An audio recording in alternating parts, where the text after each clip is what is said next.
Yo guys, and welcome to a new video. Today I will talk about the Lost Bus.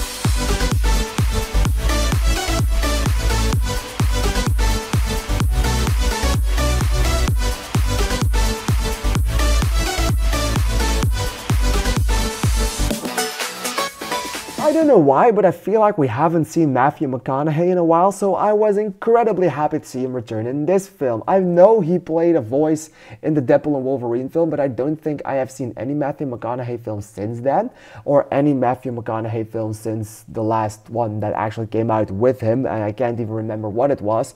And if I think about Matthew McConaughey, I just think of The Wolf of Wall Street, and that's 10 years ago, but he did make some movies in between. I just don't know if I have seen them or if they came out recently, because if they came out recently, I probably would have seen them. So it felt good seeing Matthew McConaughey back. It was like, okay, yeah, he's back. I immediately, when I watched this movie, when I turned it on, I immediately felt some kind of just ease. I was feeling at ease because Matthew McConaughey, I was certain this movie would be good just because Matthew McConaughey was in that leading actor chair, and I love him, and I think he's one of the greatest actors of our generation. Not the greatest, but one of the greatest. So I was I was feeling very at ease with this film, and then it started, and then it was not as at ease anymore, and I felt the tension because the story of this film, it is a story that happened for real, so it's based on true events. It's based on events that happened in 2018 actually, so that is telling you something about how recent this all was. And it's about one of the biggest fires, forest fires that have happened, and town fires that have happened in America. So that was a pretty intense start, and everything that they did with the fire, in my opinion, was done to perfection. The shots looked awesome, the way they filmed it looked awesome, and the tension they had from when the fire started to just the fire department, CAL FIRE, trying to do anything and everything to prevent this fire from spreading, but just them being helpless against it, was one of the most tense things I have seen this year. It was incredibly good. It was like I was watching an actually decent disaster movie this time, and I felt the tension, and I loved it.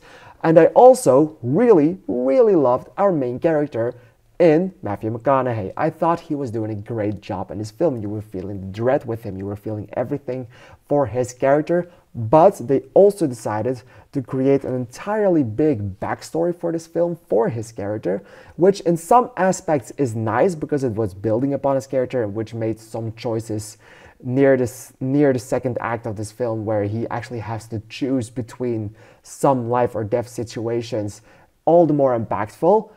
But they also, in my opinion, maybe put a little bit too much effort in that backstory. I mean, I want to know more about him, but having an entirely half hour dedicated to his son and his family, it could have worked, but it also could have worked if they showed less of it, because the runtime of this film is 2 hours and 10 minutes, and you will definitely feel that 2 hours and 10 minutes. It's a good movie still, and even the backstory is good, but I did think it took away from everything else. And especially in that first half when the fire is starting and everything is going to shit, and you are seeing this fire department try to get the chaos under control, you continuously cut back to this backstory with Matthew McConaughey and his son, and it's just not as good as the start of the fire. So you always really want to go back to the fire, back to everything. And whenever you see or with Matthew McConaughey in his bus, you're always looking around for signs of the fire, and when the fire is there and the fire department is there, you're ready for it again. So I did feel like, even though the backstory is good, it was not nearly as good as the tension of the fire thing was, which made sure that the entire backstory felt a little bit abundant in my opinion, and felt just a little bit annoying in my opinion, and I didn't really love it being included in such a capacity, especially in that first act, which made me from loving this movie even more, together tied with everything that it's just, it feels very incohesive in that first act because of that, because you have the tensions, less unease of that family situation, and then you have the complete terror and tension of the fire thing, And I was continuously, when I kept rolling back into the fire story, they kept taking me out of it with that story. But whenever they tried to actually focus on Matthew McConaughey in the fire, whenever he gets the kids on the bus, that's when the movie starts to really, really shine, and that's when this movie starts to be incredibly good. So in the end, this movie definitely is worth watching. It's definitely a great film. It's a really great Matthew McConaughey performance. America Ferrera is awesome in this film. You have kids in danger, so you feel tension with that. There's fire, and it is a story that happened for real. So in the end, I can definitely say that this movie is... It's an incredibly great movie, and you should watch it because it's one of the better disaster movies I have seen all year, or maybe even ever. In the end, I'm going to give this one 4 stars and a heart. What did you think of it? Please let me know in the comments down below because I'm really excited to hear your opinion on it.